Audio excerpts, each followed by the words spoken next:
Primeramente lo vamos a leer de principio a fin. Es un texto largo, así que voy a poner un poco el turbo, pero creo que podemos seguirlos todos de principio a final. Dice: en el año tercero del reinado del rey Belsasar, yo, Daniel, tuve una visión después de aquella que había tenido antes. Miraba yo la visión y en ella yo estaba en Susa, que es la capital del reino, en la provincia de Elam. En la visión me veía junto al río Ulai. Alcé los ojos y miré, y había un carnero que estaba delante del río y tenía 2 cuernos. Y aunque los cuernos eran altos, uno de ellos le había crecido después y era más alto que el otro.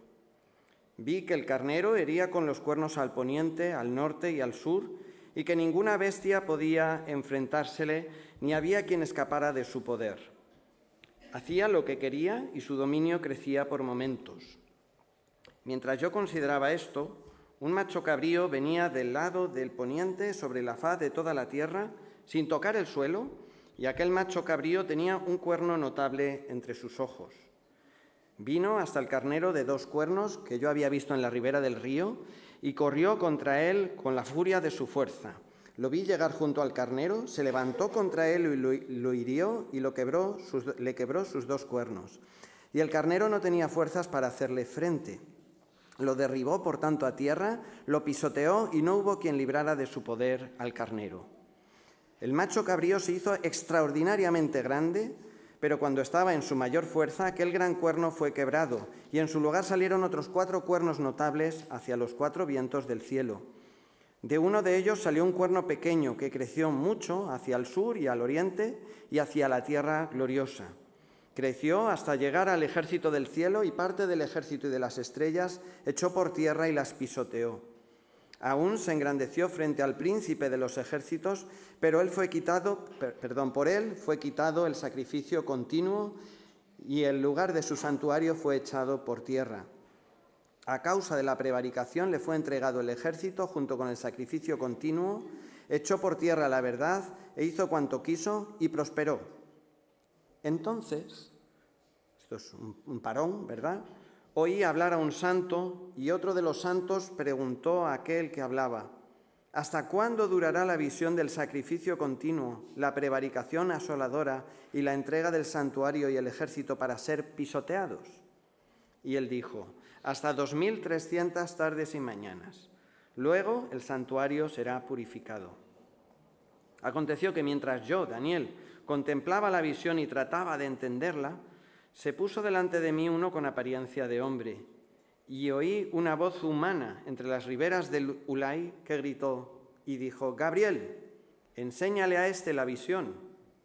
Vino luego cerca de donde yo estaba y al venir me asusté y me postré sobre mi rostro, pero él me dijo: entiende, hijo de hombre, que la visión es para el tiempo del fin.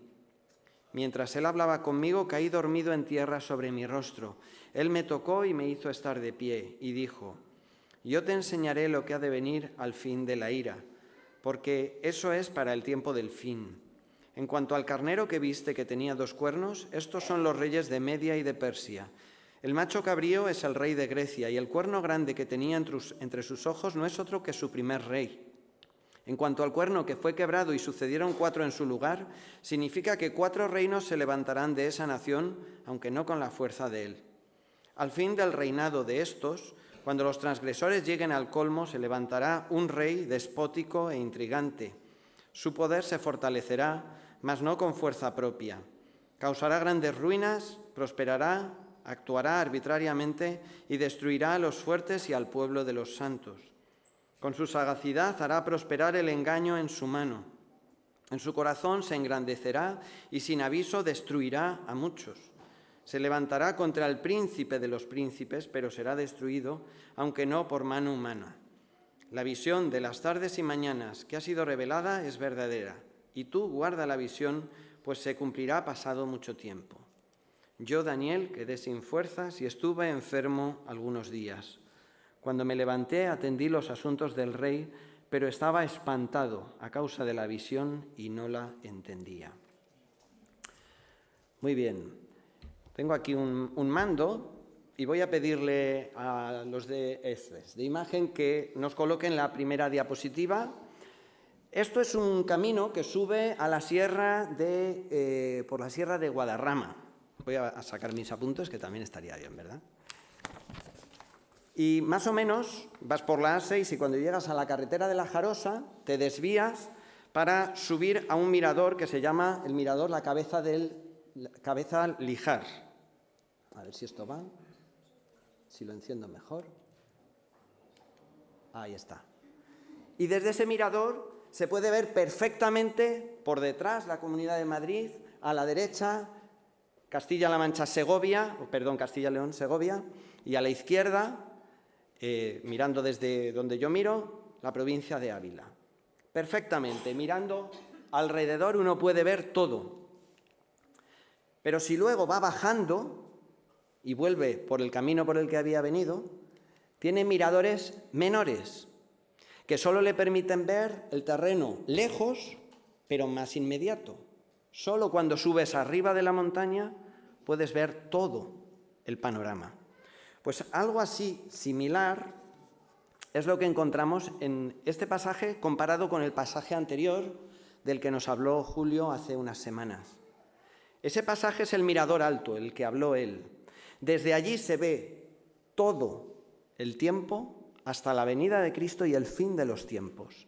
Se ven todas las provincias, se ven todos los reinos y se alcanza a ver qué es lo que hay al final. Pero a veces, en esta vida y a lo largo de la historia, Dios precisa explicar a su pueblo los avatares por los que tienen que pasar. Y para eso, una visión panorámica más cercana es más adecuada.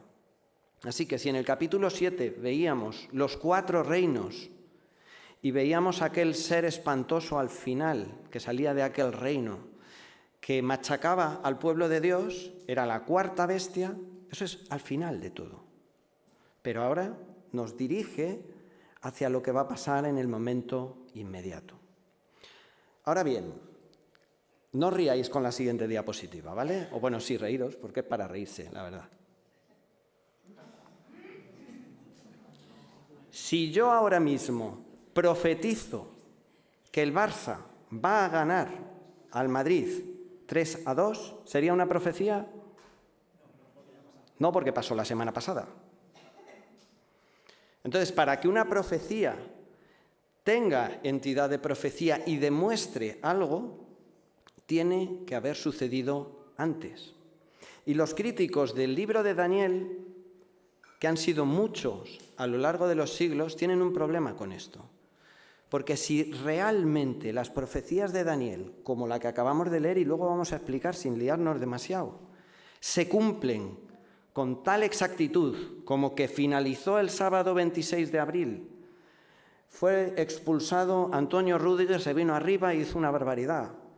Si eso lo hubiesen profetizado antes, tendría muchísimo valor. Ahora, si lo hacen después, no tiene ninguno. ¿Por qué digo esto? La siguiente diapositiva es un pequeño esquema, aunque no lo veáis, yo os lo explico, porque está pequeñito. Del 1 al 4 es el periodo que abarca más o menos la vida del profeta Daniel. El 5 es cuando más o menos se empezó a traducir la Biblia al griego, que fue más o menos desde el año 250 a.C. hasta el 130 a.C. Y el último es una moneda del reinado de Antíoco IV Epífanes. Epífanes significa Dios manifestado, que entiendo que es de quien ha profetizado Daniel, tan concretamente en este pasaje. Ahora bien, yo pensé que igual estaban aquí los niños, entonces me había buscado una figura, pero la voy a sacar de todas maneras. ¿Vosotros sabéis quién es el sultán Ahmed Bolonius II de Ágrava? Padre concretamente de la princesa Jasmine de Disney.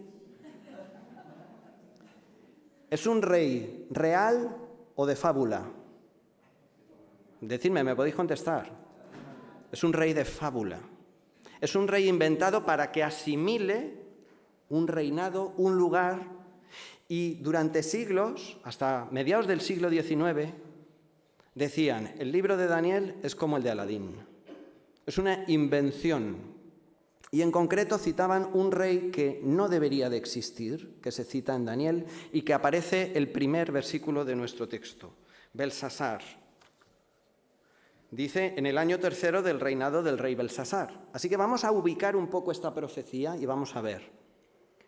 No se sabía de este rey. El último rey reconocido en la antigüedad de Babilonia fue Nabónido, que sucedió a Nabucodonosor. Ese fue el último rey. Y con esta historia decían así que Belsasar es una invención. Hasta que en 1854, ese rollito que veis ahí en el 4, ¿vale? Ese cilindro de Ciro y otro cilindro de Nabónido, en escritura cuneiforme, que están guardados en el Museo Británico, se descubrió que hacía una mención explícita a un corregente, hijo de Nabónido, que se llamaba Belsasar, y que existió en esas fechas, y que durante 10 años ocupó el trono mientras su padre estaba fuera. Así que Daniel no es el cuento de Aladín, y es imposible, como dicen ellos, que se escribió más o menos en el punto número 6, 370 años después, es imposible que Daniel llegase a saber nada de Belsasar, porque en toda la escritura antigua el último rey que había gobernado fue Nabónido. ¿Qué quiere decir esto? Que Daniel está dando detalles que solo alguien contemporáneo de la época podría llegar a dar. ¿Por qué digo todo esto? Porque esto supone que Dios está explicándole a Daniel con una claridad diáfana, nítida, con una anterioridad de 376 años, nada menos, lo que iba a pasar. Y esto es lo que encontramos aquí. Bueno, os explico un poco cómo vamos a ir haciendo. Estos son datos que nos ayudan un poco a ubicar. Luego, muy rápidamente, vamos a ver qué sucede en la historia que se nos cuenta del carnero y el macho cabrío, los imperios, qué sucedió realmente. Y luego vamos a pensar brevemente juntos en por qué, en el sentido de ese pasaje, dentro del libro de Daniel y dentro de la Escritura, y finalmente qué tiene para nosotros. Así que estamos todavía ubicándonos. Vale, esto es cuando el huracán Milton pasó por los Estados Unidos. Como veis, la noticia está en inglés. ¿Por qué? Porque es muy importante que la gente se entere de las noticias de peligro meteorológico. Entonces, estas noticias se emiten para la parte inglesa. En la parte de México, Cancún, etcétera, ¿en qué idioma creéis que se echarían las noticias? En español. Es necesario que para que se enteren del peligro que viene vaya en su idioma. Pues curiosamente, aquí, justo al iniciar el capítulo 8, el libro de Daniel cambia de idioma. El idioma internacional, el arameo, se hablaba desde el siglo VIII, en todas las grandes potencias era el idioma administrativo, era como nuestro inglés. Todo el mundo educado, formado, conocía ese idioma. Pero la gente llana no siempre lo conocía. Eso se puede ver en el libro de Reyes cuando Ezequías le dice al siervo del rey de Babilonia, de Asiria, no hables en hebreo, habla en arameo, que te está oyendo todo el pueblo. ¿Por qué? Porque no todo el mundo entendía el arameo. Pero aquí, como se trata de una noticia negativa, de un sufrimiento extremo que va a venir, el profeta cambia, o Dios le hace cambiar de idioma y lo expresa en hebreo, que era el idioma del pueblo judío. Vamos a meternos rápidamente con la historia.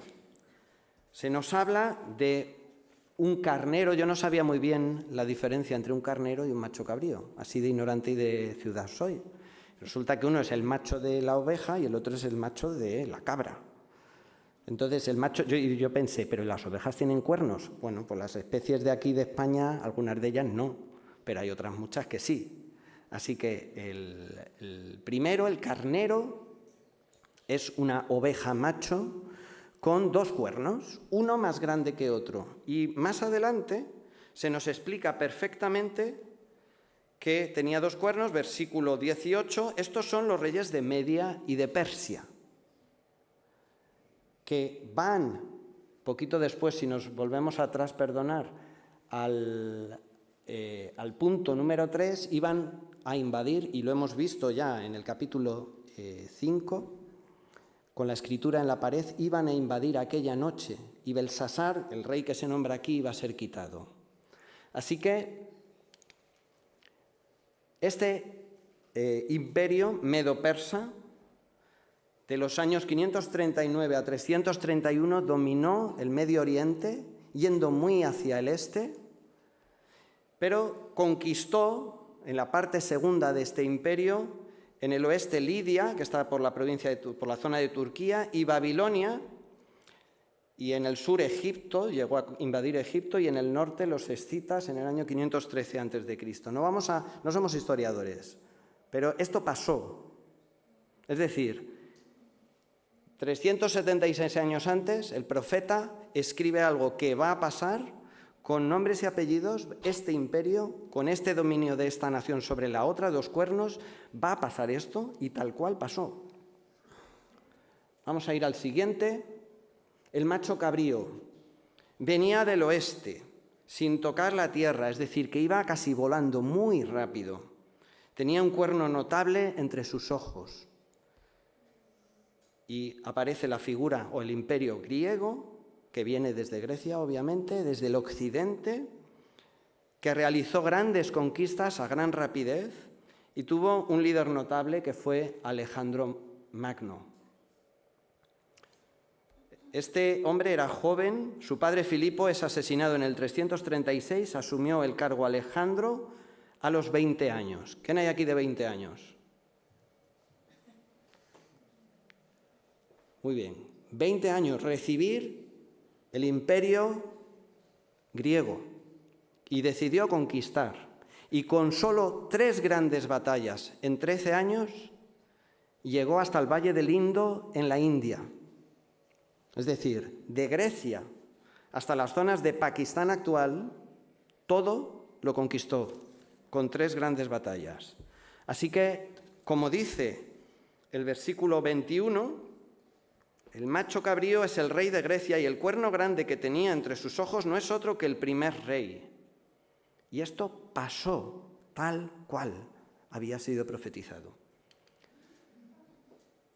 Se nos dice luego que salen 4 cuernos, y explica, el ángel que está explicando, Gabriel, explica en el 22, en cuanto al cuerno que fue quebrado y sucedieron 4 en su lugar, significa que 4 reinos se levantarán de esa nación, aunque no con la fuerza de él. Y así fue. 4 reinos. Y más tarde habla de uno de estos, que es el imperio Seleucida, el naranja, en el que surgiría un rey que iba a ser un verdadero déspota.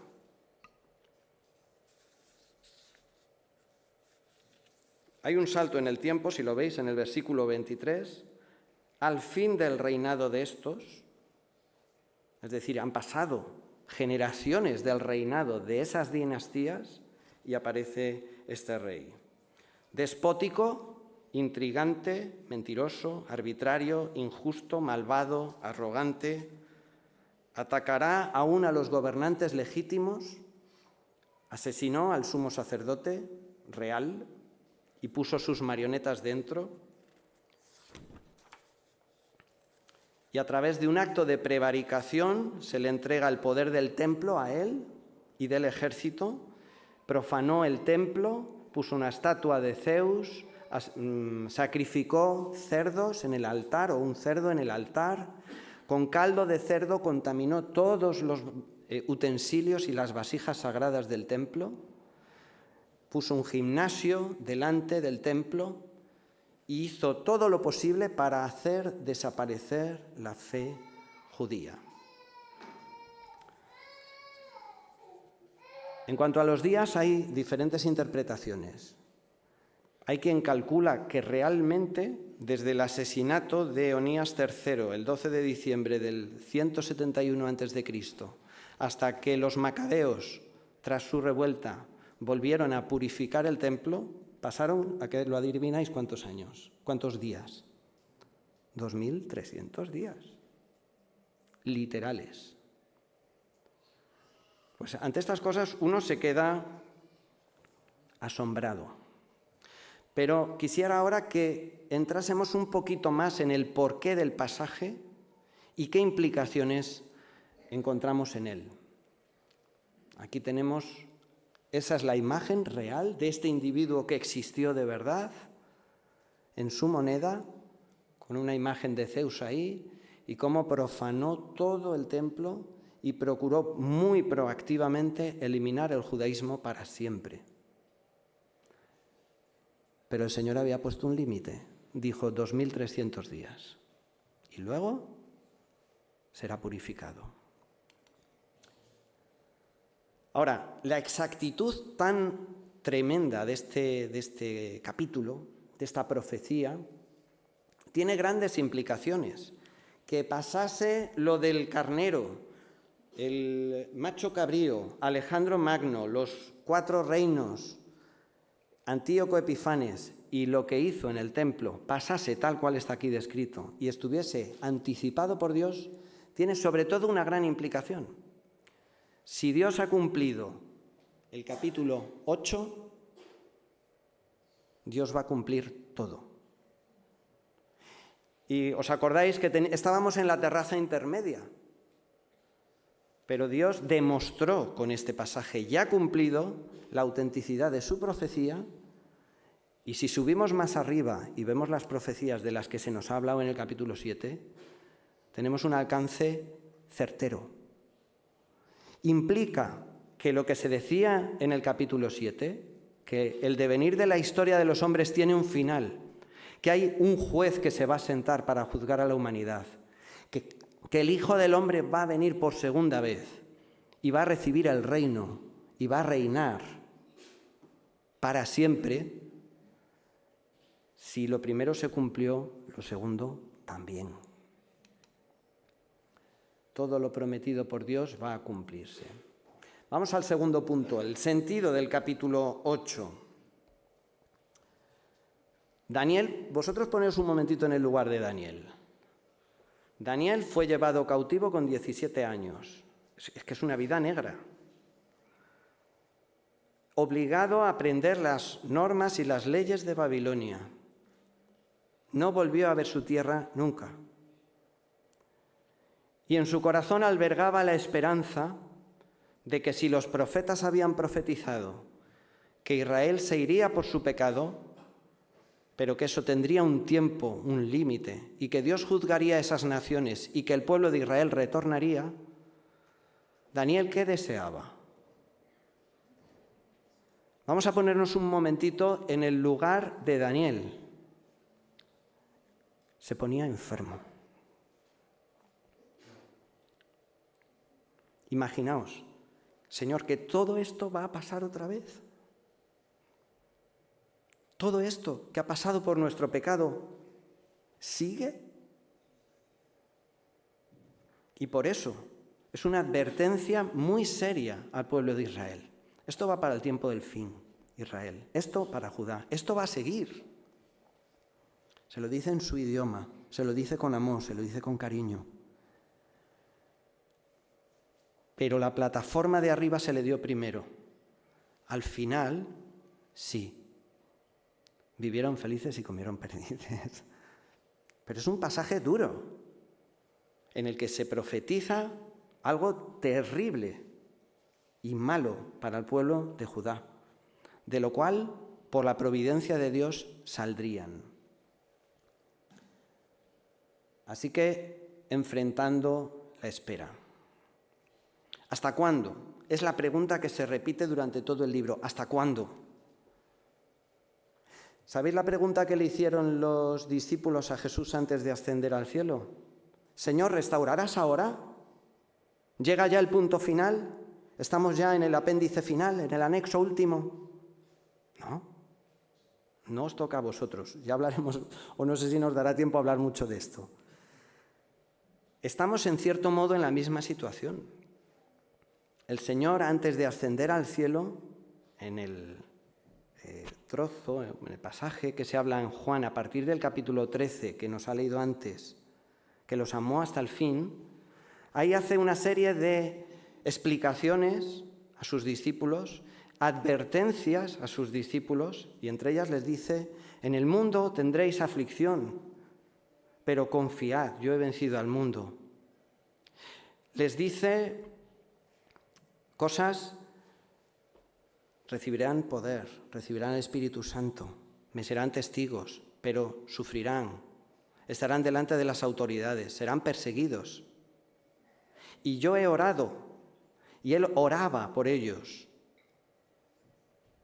No solo por ellos, sino por los que habían de creer después de ellos. Así que el Señor, en este pasaje que estamos viendo, muestra un corazón tierno hacia su pueblo. Esto va a pasar, pero yo estoy aquí detrás. Esto tiene que suceder, pero yo estoy detrás. Yo creo, esto un paréntesis, abro un paréntesis, no muevo diapositiva. Creo que el libro de Daniel aporta 3 cosas.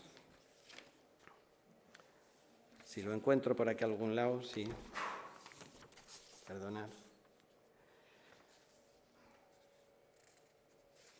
No sé si lo encuentro aquí. No. Sí. 3 grandes aportaciones del libro de Daniel. El Antiguo Testamento se va desarrollando y la luz de las promesas de Dios es cada vez más amplia. Es como si subiésemos cada vez más la persiana y la luz del sol entrase cada vez más, o en un amanecer.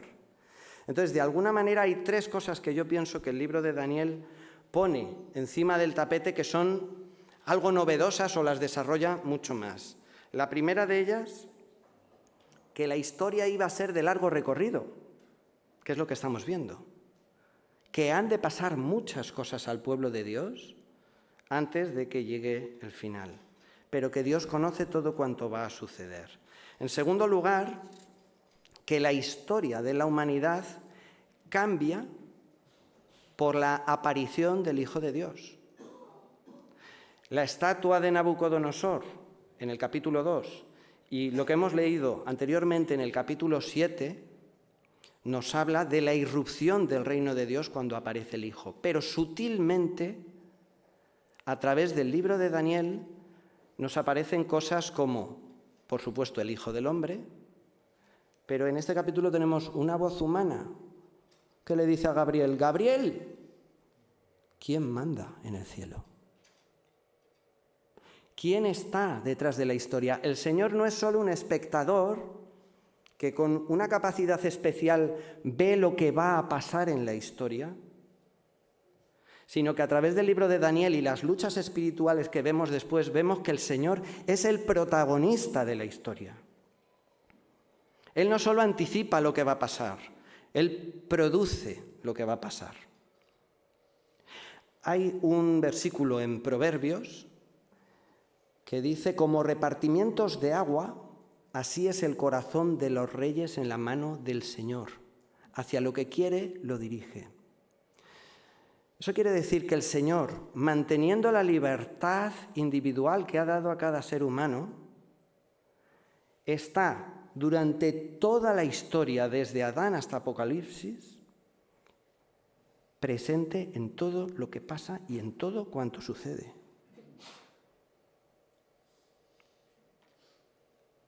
Él es el Padre eterno y el Príncipe de paz. Él es el que se presentó a Josué. Él es de los nuestros o de los otros, no. Como príncipe de Jehová de los ejércitos he venido.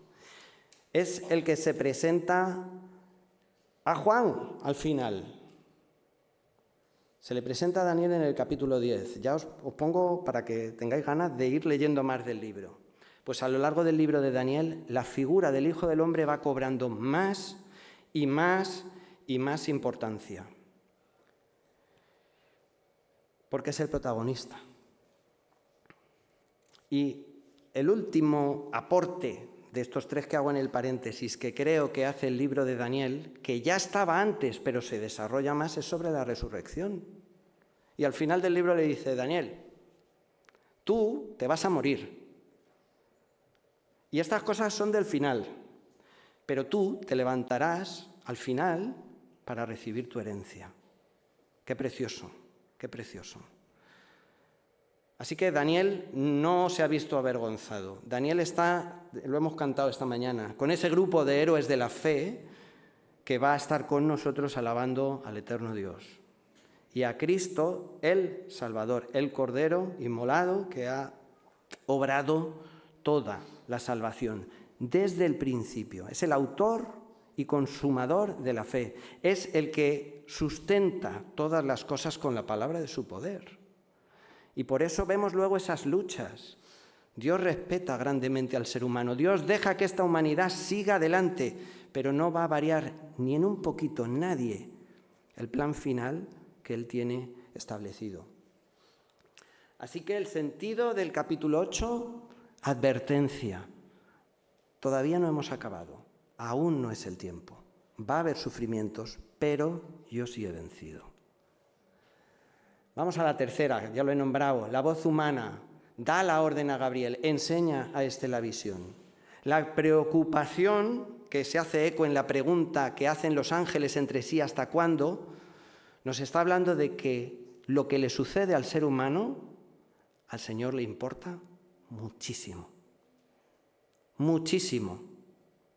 Y lleva en traje de faena desde la fundación del mundo hasta ahora, que sí, ahora sí está sentado, según el Salmo 110, esperando a que sus enemigos sean puestos por estrado de sus pies.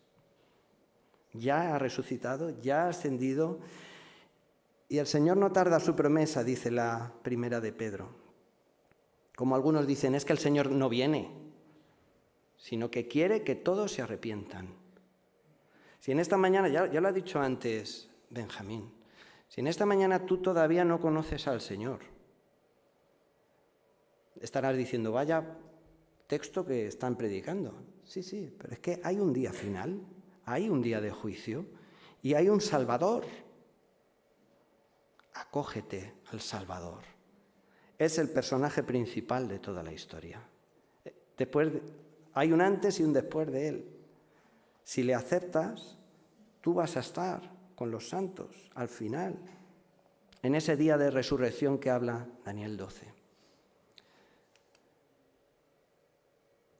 Así que Dios comparte esa preocupación de Daniel por su pueblo. Esto es lo que acabo de explicar, ¿verdad? Aún en medio del sufrimiento, Dios está obrando. Y, lo que es más importante todavía, Él ya ha dado sus promesas. Hemos cantado al Dios de pactos, que guardas tus promesas. Todo lo que el Señor promete se cumple. Y para muestra este pasaje, 376 años de historia compilada en un capítulo que se cumple a rajatabla. Y ojo, de esto mismo habla el capítulo 11, por si alguien se lo ha perdido y dice, pero esto es lo mismo. Sí, es que se parece bastante. Más detalles todavía para que a nadie le cupiese duda de que esto es profecía real.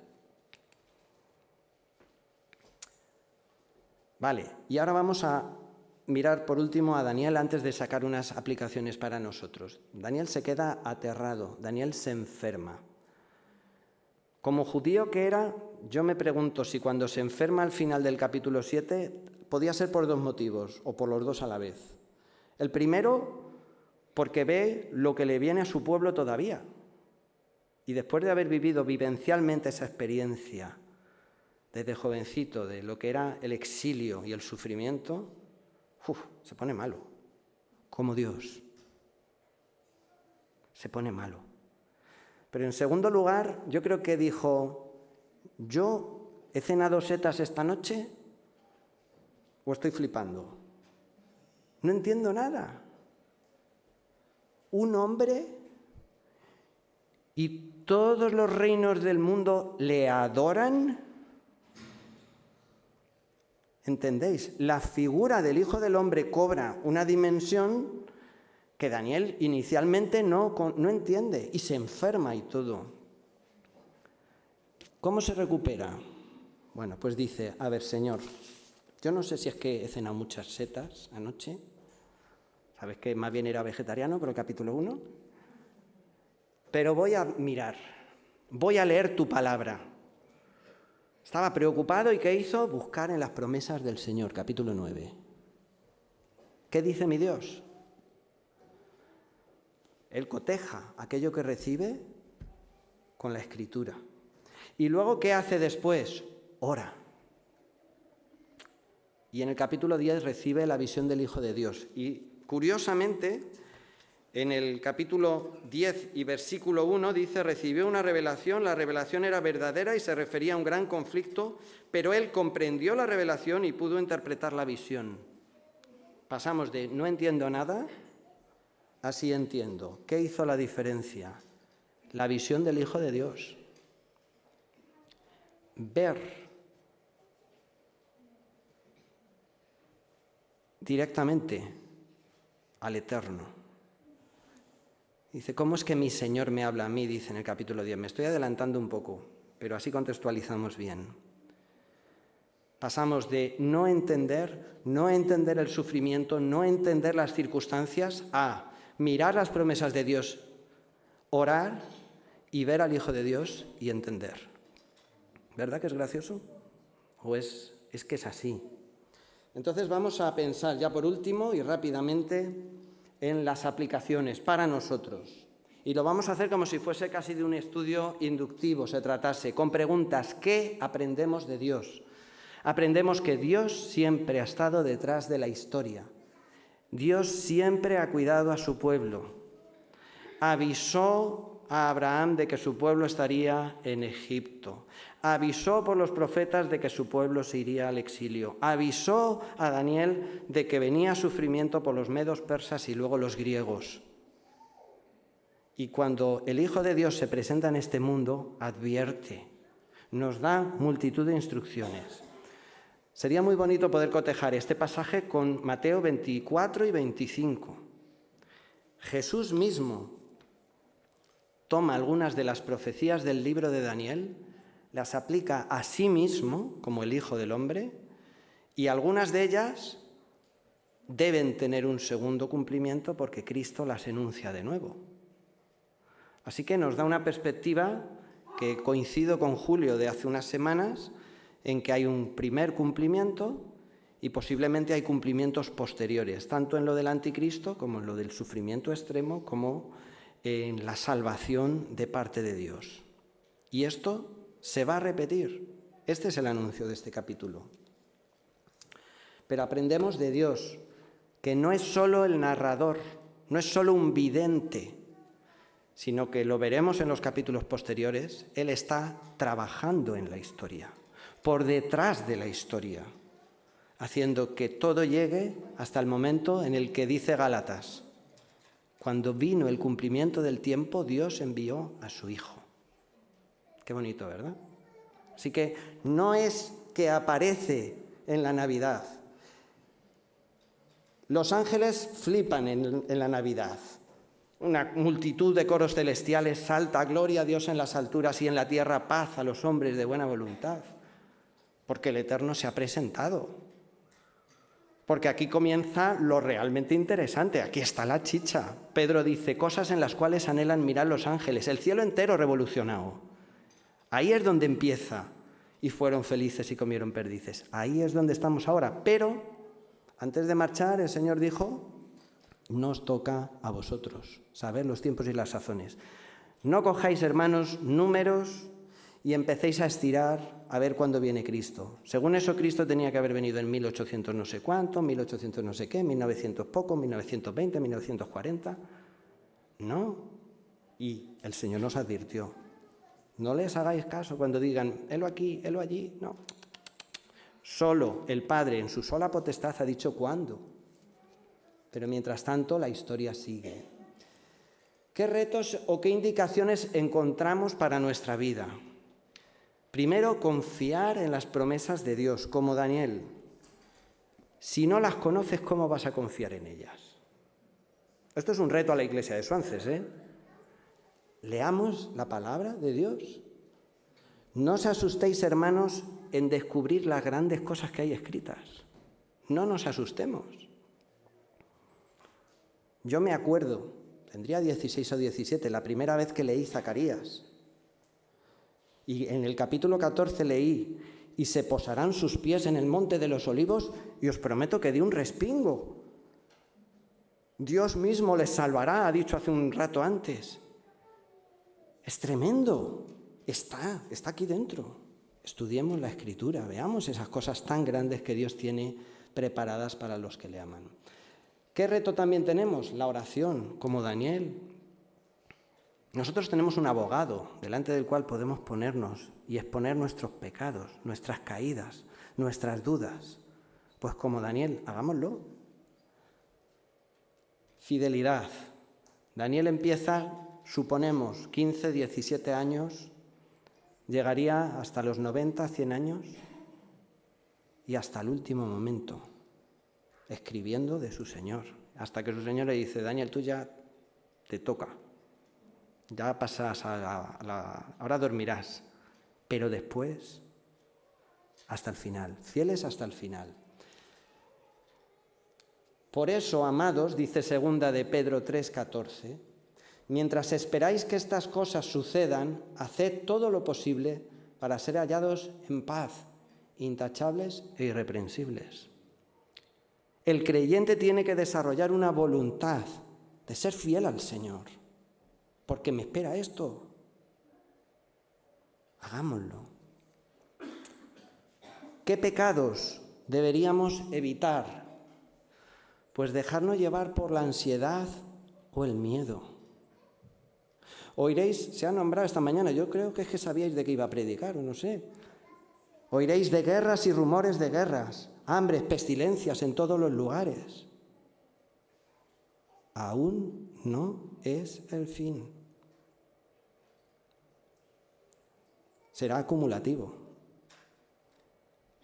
Y cuando venga el Hijo del Hombre, todo va a indicar que es el Hijo del Hombre que ha llegado. Otro pecado a evitar, pretender saber cuándo será el tiempo. En esto ha caído muchísimas veces la Iglesia, muchísimas veces. Hay cosas que no podemos saber. El Señor nos ha dado el regalo de esta profecía porque tiene una visión tan nítida y tan clara, y la vemos cumplida. En los capítulos posteriores ya no van a surgir más dudas, os lo aseguro.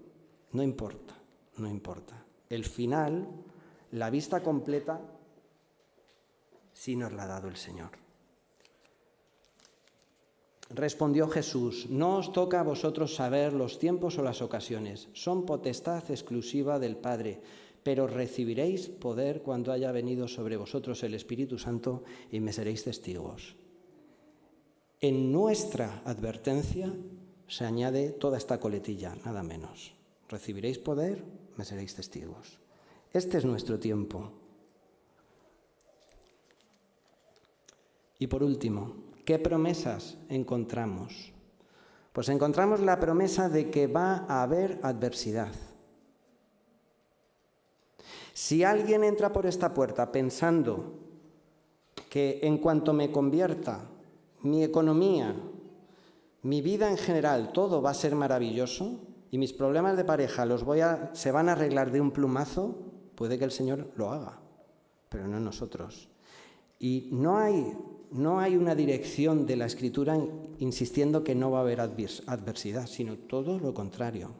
Todos aquellos que quieran ser fieles a Cristo Jesús padecerán persecución. Pablo a Timoteo. ¿Quieres ser fiel al Señor? Dilo en tu trabajo, ya encontrarás advertencias y problemáticas. Y si no, Satanás, que también le vemos ahí obrando en el libro de Daniel, ya intentará acallar esa voz y ya intentará que no se oiga en este barrio, que no se oiga en tu trabajo, que no se oiga en tu familia, que no se lea la Biblia, etcétera, etcétera. Pero, aunque haya adversidad, el Señor cuida de los suyos. El Señor cuida de los suyos, siempre, desde Génesis hasta Apocalipsis. Tú, que has venido hoy aquí, el Señor te ve, oye tu oración y está contigo. ¿Cuál es la promesa que nos hizo el Señor antes de marchar? Yo estoy con vosotros todos los días hasta el fin del mundo. El Señor volverá de nuevo y va a restaurar todas las cosas. Así que, hermanos, aquí lo vamos a dejar.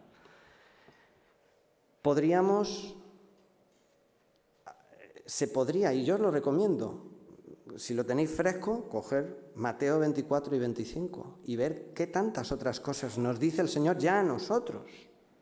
Y en primer término a sus discípulos y lo que pasó en Jerusalén y el sufrimiento que se prevía, pero sigue ahí la persecución, la dificultad, etc. El Señor está con nosotros. El Señor es el protagonista de la historia. Vamos a orar.